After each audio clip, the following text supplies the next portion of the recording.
সংস্কার ও চুরি হওয়া সম্পদ ফেরাতে মার্কিন সহায়তা কামনা ডক্টর ইউনূসের। যুক্তরাষ্ট্রের সফররত প্রতিনিধি দলের সাক্ষাৎ, বাংলাদেশকে আরও $20 কোটি সহায়তার চুক্তি। আর্থিক খাত সংস্কারে $100 কোটি দেবে বিশ্বব্যাংক। মার্চের মধ্যে এডিবি দিচ্ছে $90 কোটি। উন্নয়ন সহযোগীরা ইতিবাচক, জানালেন অর্থ উপদেষ্টা। শক্তিশালী গণতন্ত্রের অঙ্গীকার তারেক রহমানের। জুলাই গণ অভ্যুত্থানে বিএনপির 422 নেতাকর্মী শহীদ, জানালেন মির্জা ফখরুল। বিএনপির অবদান খাটো না করার আহ্বান। দরকারি সব ধরনের সংস্কার চান বৈষম্য বিরোধীরা। সচল করতে হবে রাষ্ট্রের প্রতিষ্ঠানগুলোকে, বলেছেন ডক্টর ইফতেখারুজ্জামান। দেখছিলেন ক্রাউন সিমেন্ট সংবাদ শিরোনাম, এবারে বিস্তারিত। দেশ পুনর্গঠন, গুরুত্বপূর্ণ সংস্কার আর চুরি হওয়া সম্পদ ফিরিয়ে আনতে যুক্তরাষ্ট্রের সহায়তা চেয়েছেন প্রধান উপদেষ্টা অধ্যাপক ডক্টর মোহাম্মদ ইউনূস। সকাল 11টায় রাষ্ট্রীয় অতিথি ভবন যমুনায় যুক্তরাষ্ট্রের একটি উচ্চ পর্যায়ের প্রতিনিধি দল সাক্ষাৎ করতে গেলে তিনি এই সহায়তা চান। বর্তমান সরকারের চ্যালেঞ্জগুলো উল্লেখ করতে গিয়ে প্রধান উপদেষ্টা জানান, অর্থনীতিকে পুনর্স্থাপন, সংস্কারের পাশাপাশি গতিশীল করতে অনেক দূরে গিয়েছে তার সরকার। একই সাথে বিচার বিভাগ ও পুলিশের মতো প্রতিষ্ঠানগুলোকে ঢেলে সাজানো হচ্ছে।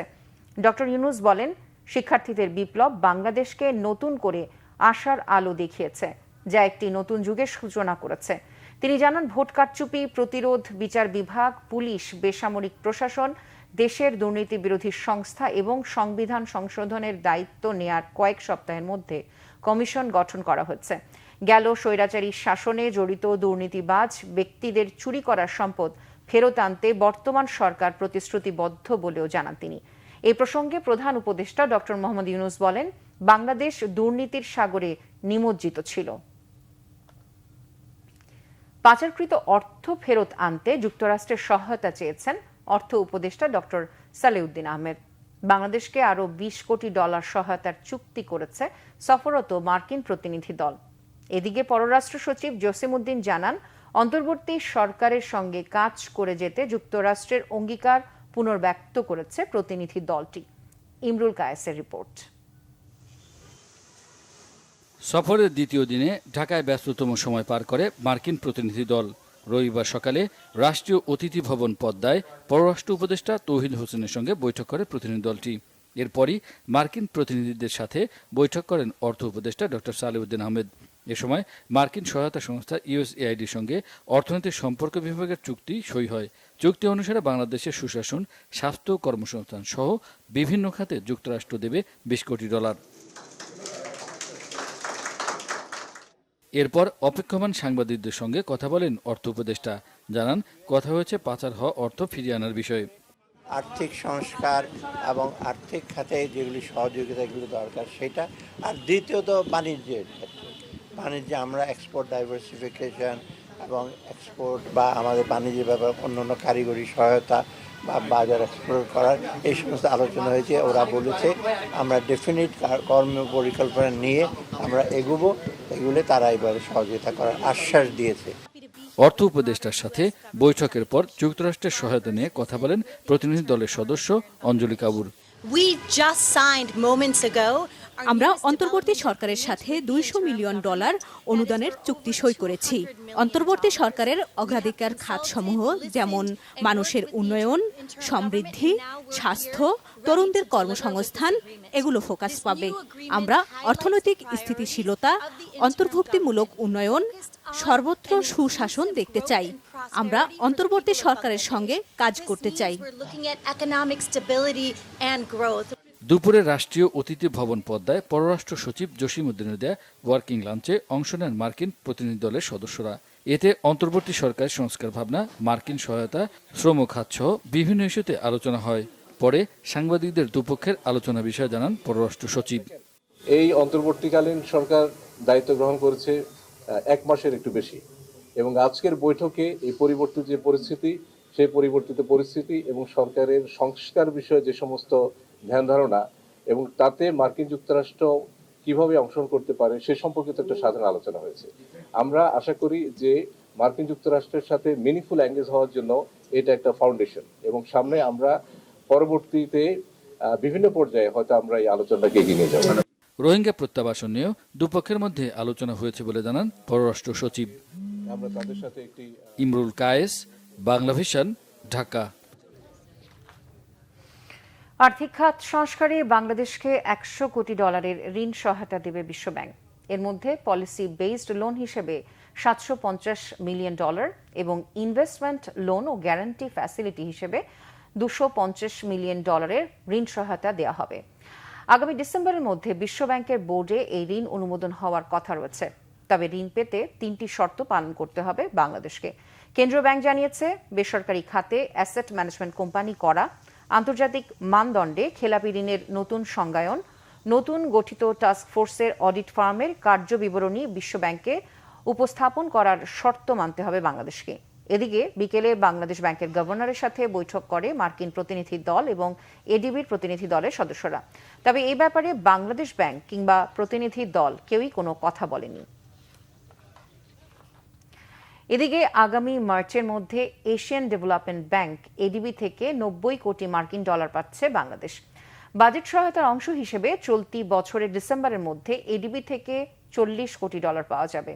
আর ব্যাংক সহ বিভিন্ন খাতের সংস্কারের অংশ হিসেবে আগামী বছরের মার্চের মধ্যে আরও $50 কোটি সহায়তা দেবে সংস্থাটি।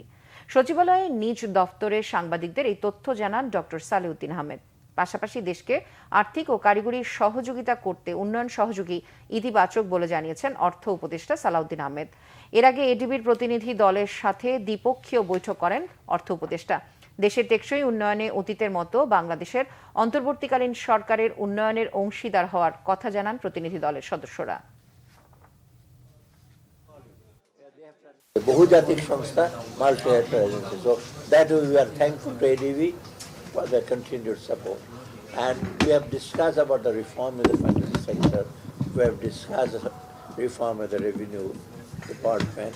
And also we have discussed about the possibilities of climate fund and our environmental projects and other things which are very important for us. And also about the commerce, our trade and other things. So we'll be talking more about and what we want that ADB will come, hopefully will come forward along with other multilateral and also bilateral agencies, not only multilateral, they are bilateral. বিএনপির ভারপ্রাপ্ত chairman Tarique Rahman বলেছেন, সবল ও শক্তিশালী গণতন্ত্র গড়ে তুলতে বাংলাদেশকে এখনো অনেক দূর এগোতে হবে।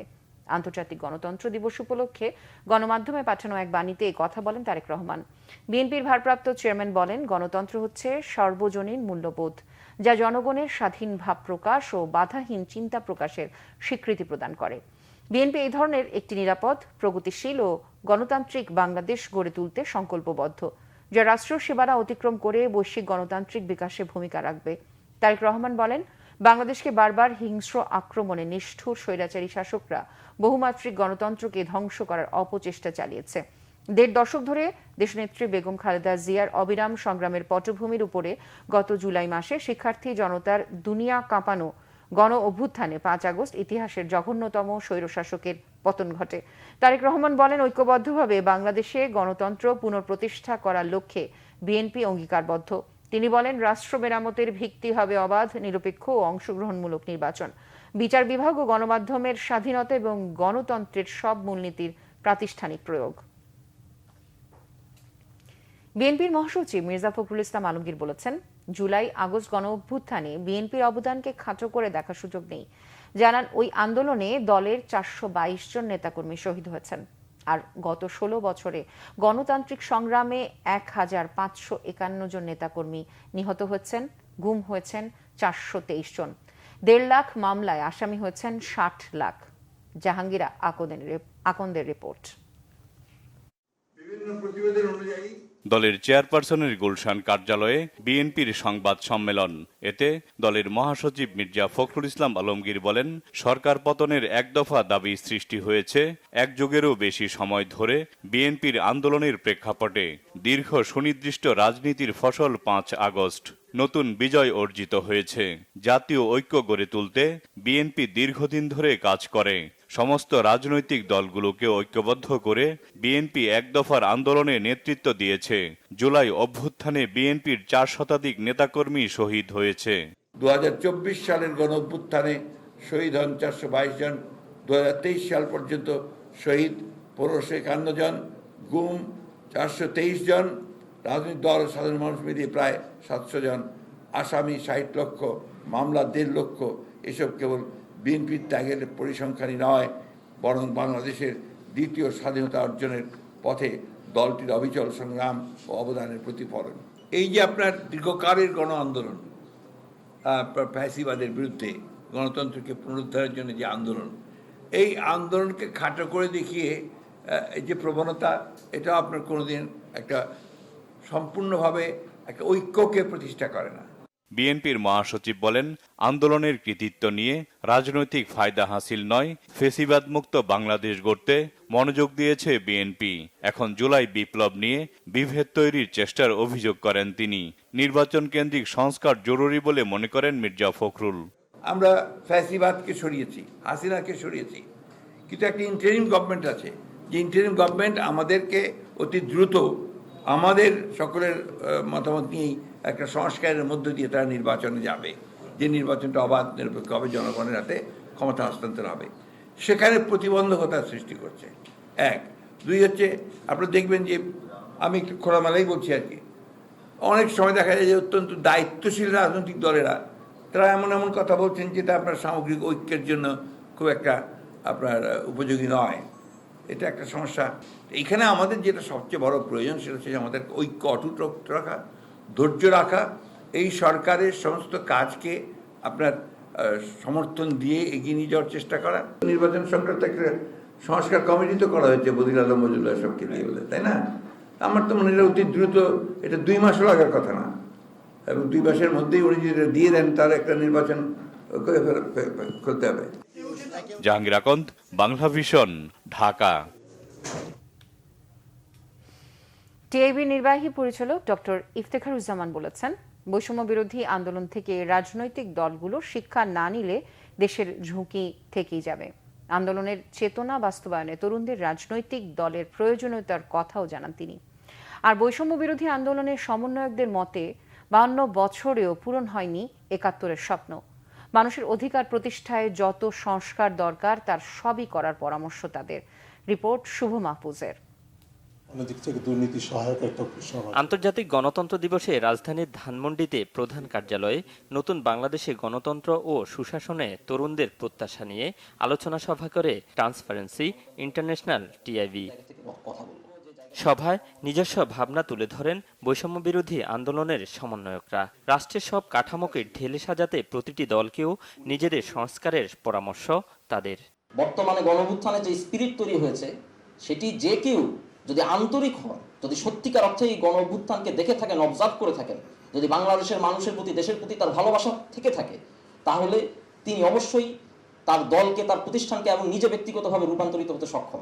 সামাজিকভাবে একত্র থাকার যেই জায়গাটা তৈরি হয়েছে, এটা আমাদের ধরে রাখা অত্যন্ত জরুরি, এবং এটা বারবার মনে রেখে বারবার পিপলের কাছ থেকে ওই একত্রিত হওয়ার আইডিয়াগুলা শোনা এবং সেটা প্র্যাকটিস করা, ইমপ্লিমেন্ট করার চেষ্টা করা। আমাদেরকে প্রপার শেপ দেন, এই শেপের মধ্য দিয়ে আমরা যেই স্বপ্ন নিয়ে আমরা 24-এর আন্দোলন হয়েছিল, ইনক্লুসিভ সবার কাছে পৌঁছে দেওয়া। কারণ এই সুশাসন, গণতন্ত্র, এই তাত্ত্বিক বয়ান শুনে পেকুয়ার কোনো একটা ছেলে আন্দোলনে আসে নাই, একটা রিক্সাওয়ালা আন্দোলনে আসে নাই, তার ব্যক্তিগত একটা ক্ষোভের জায়গা তৈরি হয়েছিল। কারণ সে যখন বাজারে যাইতো, সে ফিল করতো বাজারটা তার জন্য নাই। আর নতুন বাংলাদেশ গড়তে গঠনমূলক সমালোচনা বাধা না দেওয়ার আহ্বান জানান বক্তারা। সরকারের কোর যেই কিছু পলিসি থাকে বা অস্ত্র থাকে, যে অস্ত্র দিয়ে তারা তাদের শাসনকে সুসংহত করে, তার একটা হচ্ছে ইনফ্রাস্ট্রাকচারাল ডেভেলপমেন্ট, আরেকটা হচ্ছে তারা শিক্ষার জায়গা দিতে হচ্ছে এক ধরনের অসারতা তৈরি করে। এর বাইরে আর একটা ব্যাপার আছে যেটিও খুব গুরুত্বপূর্ণ, এক ধরনের ডিসকোর্স তৈরি করে, এক ধরনের মতবাদ তৈরি করে, যে মতবাদ দিয়ে তারা বিরুদ্ধ মতকে সবসময় দমন করে।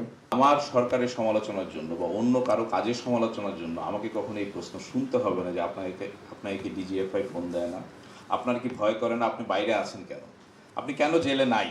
তো নতুন বাংলাদেশে আমি এটাই চাই যে আমি আমার কাজের জন্য কেউ যেন আমাকে চার্জ করতে না পারে যে আপনি এই কাজটা কেন করছেন, আপনি কেন জেলে নাই, আপনাকে কেন ডিজিএফআই ফোন দেয় না। এবারের ছাত্র আন্দোলন থেকে রাজনৈতিক দলগুলোকে শিক্ষা নেওয়ার পরামর্শ দেন টিআইবির নির্বাহী পরিচালক ডক্টর ইফতেখারুজ্জামান। যে বৈষম্য বিরোধী আন্দোলন তার মাধ্যমে যে নতুন বাংলাদেশের চেতনা, সেই চেতনার ধারক হিসাবে একটা রাজনৈতিক শক্তির বিকাশের অপরিহার্যতা রয়েছে। দলবাজি, দখলবাজি, চাঁদাবাজি, এইটা যদি হয় আমাদের নতুন বাংলাদেশের সিনড্রোম লক্ষণ, তাহলে কিন্তু আমাদের অনেক শঙ্কার উদ্বেগের কারণ রয়েছে। আমরা সেই জায়গাটা মনে রাখতে এবং তাদেরকে বলবো আপনারা শিক্ষা গ্রহণ করুন। না করলে কিন্তু আপনারা নিজেদেরকে ওই ফ্যাসিবাদের জায়গায় উপস্থাপন করবেন এবং সেখানে একইভাবে আপনাদের পতন হতে হবে। সুযোগ সন্ধানীরা যাতে ক্ষমতায় যেতে না পারে সেই সতর্ক বার্তাও দেন তিনি। সেগুলো দেখে এবং আমার মধ্যে আমি আরো শুভ মাহফুজ, বাংলা ভিশন, ঢাকা।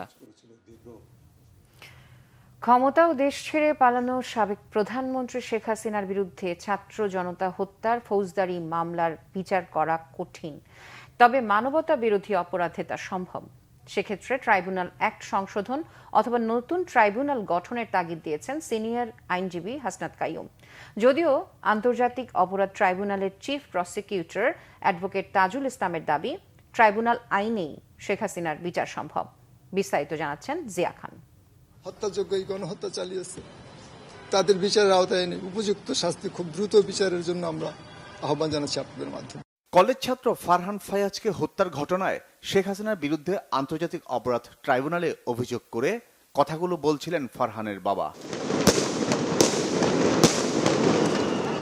জুলাই আগস্টে ফারহানের মতো অসংখ্য ছাত্র জনতা হত্যায় শেখ হাসিনাকে প্রধান আসামি করে মামলা হয়েছে ১৫০ শতাধিক, যার বেশিরভাগ হত্যা ও হত্যা চেষ্টার অভিযোগে ফৌজদারি আর বাকি কিছু মানবতা বিরোধী অপরাধের অভিযোগে। আন্তর্জাতিক অপরাধ ট্রাইব্যুনালের চিফ প্রসিকিউটরের দাবি, গণহত্যার দায় এড়ানোর সুযোগ নেই শেখ হাসিনার। এই অপরাধের দায় শেখ হাসিনার উপরের থেকে শুরু হবে, কারণ শুধুমাত্র তিনি তার নিজস্ব ক্ষমতায় অবৈধভাবে বসে থাকার জন্য, তার ক্ষমতার আসনকে চিরস্থায়ী করার জন্য এই অপরাধগুলো সংগঠনের জন্য তিনি নির্দেশ দিয়েছেন। তিনি এই মুহূর্তে ভারতে আছেন। ভারতের সাথে আমাদের এক্সট্রাডিশন চুক্তিটা স্বাক্ষরিত হয়েছে ২০১৩ সালে, অর্থাৎ ওনার শাসনামলেই। রাষ্ট্র সেই আইন অনুযায়ী তাকে ফেরত চাইতে পারবে এবং ফেরত আনতে পারবে। ছাত্র জনতার অভ্যুত্থানে পলাতক শেখ হাসিনার বিরুদ্ধে দেশের বিভিন্ন থানায় করা মামলাগুলো পর্যালোচনায় দেখা যায় সব মামলায় আসামির সংখ্যা প্রায় কাছাকাছি, অর্থাৎ ১০০ থেকে ১৫০-র মধ্যে। আবার অভিযোগও প্রায় একই রকম। তাই মামলাগুলোর মেরিট নিয়ে প্রশ্ন সুপ্রিম কোর্টের এই আইনজীবীর। এই যে মানুষগুলোকে ধরেন কয়েকদিনের মধ্যে খুন করা হচ্ছে, এটা তো কোনোটাতে শেখ হাসিনাকে তো আপনি কোথাও পাবেন না। কিন্তু আবার যদি কমান্ড হিসেবে ধরেন, সুপিরিয়র কমান্ড যদি বলেন, তাহলে প্রত্যেকটাতে আপনি বুঝবেন যে প্রত্যেকটা ঘটনার পেছনে আসলে শেখ হাসিনার নির্দেশ কিংবা তার মতো মন্ত্রী পরিষদের নির্দেশ, স্বরাষ্ট্র মন্ত্রণালয়ের নির্দেশ আছে। ওই ধরনের অপরাধ যেগুলি, এগুলিকে বিচার করার জন্য ৭১ সালের যে অপরাধ আমাদের এখানে হয়েছিল, সেইটাকে বিচার করার জন্য যে ট্রাইব্যুনাল আইনটা ৭৩ সালে করা হয়েছিল, সেইটার সাথে অনেকাংশে মিল আছে, কিন্তু সেটার সাথে পার্থক্য আছে। প্রচলিত পদ্ধতিতে যদি আসলে তাদের বিচার করতে যায়, যে মামলাগুলি হচ্ছে, এই মামলাগুলির আসলে কোনো মেরিট আছে বলে আমাদের চোখে পড়ে। সাম্প্রতিক মামলা শেখ হাসিনার বিচার নিয়ে আইনগত দিক তুলে ধরেন তারা। বাংলাদেশের টেরিটরির মধ্যে অবস্থিত যে কোনো জায়গায় যে কোনো মানবতা বিরোধী অপরাধ সংঘটিত হলে, সেটা কোনো ব্যক্তি হোক, দল হোক, গ্রুপ অফ পিপল হোক, তাদের বিচার যে করা যাবে সেই সংশোধনীটা আওয়ামী লীগ এনেছে ইতিপূর্বে। এইটার বিচারের জন্য আন্তর্জাতিক অপরাধ ট্রাইব্যুনালের জুরিসডিকশনের কোনো পরিবর্তন আনার প্রয়োজন হবে না। এইখানে যদি আসলে বিচারটা করতে হয়, তাইলে আমার কাছে মনে হয় ট্রাইব্যুনাল অ্যাক্টকে আবার নতুন করে আসলে রিশাফল করতে হবে, সংশোধন করতে হবে, অথবা একটা নতুন ট্রাইব্যুনালের ব্যবস্থা করতে হবে। তবে বিশ্লেষকরা মনে করেন এই বিচার যতটা না আইনি, তার চেয়ে বেশি নির্ভর সরকারের রাজনৈতিক ইচ্ছার উপর। জিয়া খান, বাংলা ভিশন, ঢাকা। গত ২ দিন ধরে চলমান বৃষ্টিপাত আজও রাজধানী সহ সারা দেশে অব্যাহত রয়েছে। এতে বেশি বিপাকে পড়েছে শ্রমজীবী মানুষ। আগামীকাল পর্যন্ত এই বৃষ্টিপাত অব্যাহত থাকবে বলে জানিয়েছে আবহাওয়া অফিস। বিস্তারিত সৈকত সাদিকের প্রতিবেদনে। রাজধানী ঢাকায় রবিবার সকাল থেকে চলছে থেমে থেমে গুড়ি গুড়ি বৃষ্টি। বেলা যত গড়ায় বৃষ্টির মাত্রা তত বাড়তে থাকে, এমন পরিস্থিতি পুরো রাজধানী জুড়ে। গত ২ দিনের বৃষ্টিতে বিপর্যস্ত জনজীবন। বৃষ্টি উপেক্ষা করে জীবন জীবিকার তাগিদে ঘর থেকে বের হতে হয় নগরবাসীকে। শিক্ষার্থী, চাকরিজীবী কিংবা শ্রমজীবী মানুষ যারাই পথে বেরিয়েছেন তাদেরই বেশ ভোগান্তি পোহাতে হয়েছে। যেখানে সকালে বের হওয়ার কথা ছিল সেখানে বের হয়েছি 1টা বাজতেছে। কাজ করতে অনেক সমস্যা হইতেছে আমাদের, বৃষ্টির কারণে আগের মতো যাত্রী পাওয়া যেতেছে না। বৃষ্টির মধ্যে এই যে স্কুলে আসা যায় একটা ভোগান্তির মধ্যে পড়ে না। বৃষ্টি কেউ কিছু করার নেই, ইনকাম কম। বৃষ্টিপাতের কারণে ছিল দীর্ঘ যানজট। কাঙ্ক্ষিত গন্তব্যে পৌঁছতে যাত্রীদের বাহন পেতেও বেশ বেগ পেতে হয়েছে। মরার উপর খাড়া ঘাট ছিল বাড়তি ভাড়া। রিক্সা, সিএনজি কিংবা অটোরিকশা সব বাহনে বাড়তি ভাড়া নেয়ার অভিযোগ যাত্রীদের। ভাড়াটা অবশ্যই বেশি। যেখানে আমি আগে মোহাম্মদপুর থেকে বসুন্ধরা সিটিতে আসতে 80 টাকা রিক্সা ভাড়া নিত, এখন 150 টাকা 140 টাকা রিক্সা ভাড়া নেয়। এই যে বৃষ্টিতে যাওয়া আসা করা কষ্ট, আমি অনেক দূর থেকে আসছি। আবহাওয়া অধিদপ্তর জানিয়েছে, স্থল নিম্নচাপ ও শক্তিশালী মৌসুমী বায়ু একত্রে হয়ে যাওয়ায় সারা দেশে বৃষ্টি বেড়ে গেছে। সোমবার কমতে পারে।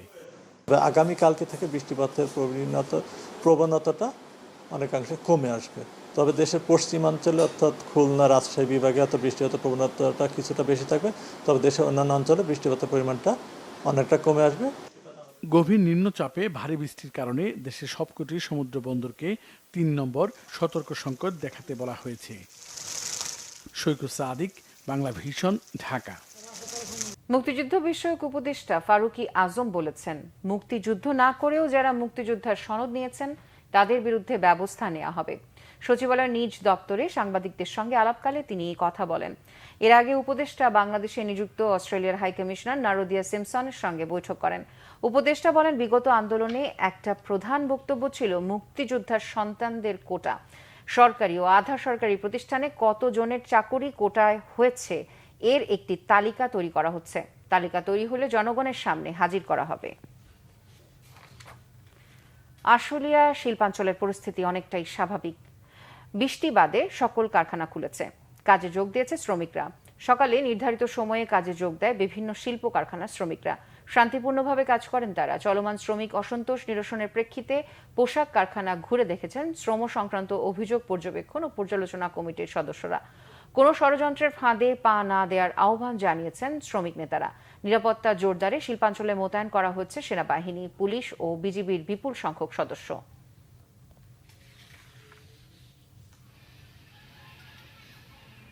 খেলার খবর, ক্রিকেট। ভারতের বিপক্ষে 2 টেস্টের সিরিজ খেলতে চেন্নাই পৌঁছেছে বাংলাদেশ। পাকিস্তানকে হোয়াইট ওয়াশ করায় টাইগারদের ওপর প্রত্যাশা বেড়েছে সমর্থকদের। তবে ভারত অপেক্ষাকৃত শক্তিশালী দল হওয়ায় বাংলাদেশের প্রাথমিক লক্ষ্য ভালো খেলা। জয় পাওয়াও অসম্ভব নয় বলে মনে করেন টাইগার অধিনায়ক নাজমুল হোসেন শান্ত। মনির হোসেন খানের রিপোর্ট। বিমানবন্দরে মিডিয়ার ভিড়, ক্যামেরা দেখে উৎসুক লোকজনও মোবাইল হাতে ছবি তুলতে ব্যস্ত। বাংলাদেশ ক্রিকেট দলের প্রতিটা বিদেশ যাত্রায় নিয়মিত দৃশ্য। তবে এবার কিছুটা পার্থক্য রয়েছে। বৃষ্টি ভেজা আবহাওয়ায় শান্তরা এবার ভারত সফরে যাচ্ছেন বুকভরা আত্মবিশ্বাস আর সমর্থকদের প্রত্যাশা কাঁধে নিয়ে। অধিনায়ক নাজমুল হোসেন শান্তর কণ্ঠেও আত্মবিশ্বাসের সুর। তবে র্যাঙ্কিংয়ে এগিয়ে থাকা প্রতিপক্ষের বিপক্ষে খেলার আগে বাড়তি কোনো স্বপ্ন দেখাতে রাজি নন শান্ত। টেস্ট ম্যাচের 5 দিন ভালো করতে পারলে জয়টাও আসতে পারে।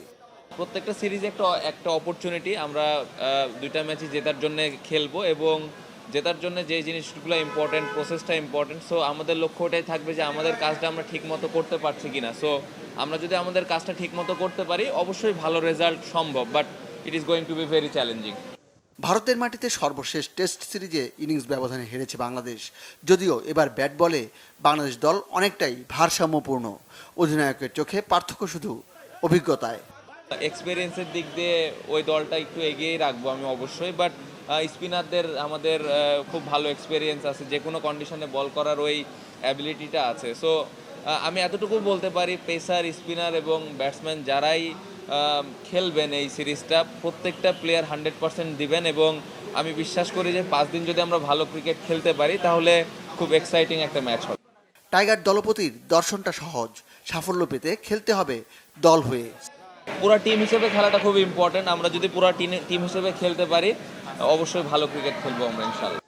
ইংল্যান্ডে কাউন্টি ক্রিকেটে ব্যস্ত সাকিব আল হাসান দলের সঙ্গে যোগ দিবেন ভারতে। মনির হোসেন খান, বাংলা ভিশন, ঢাকা। সংবাদ শেষ করব ক্রাউন সিমেন্ট শিরোনামগুলো আরো একবার জানিয়ে।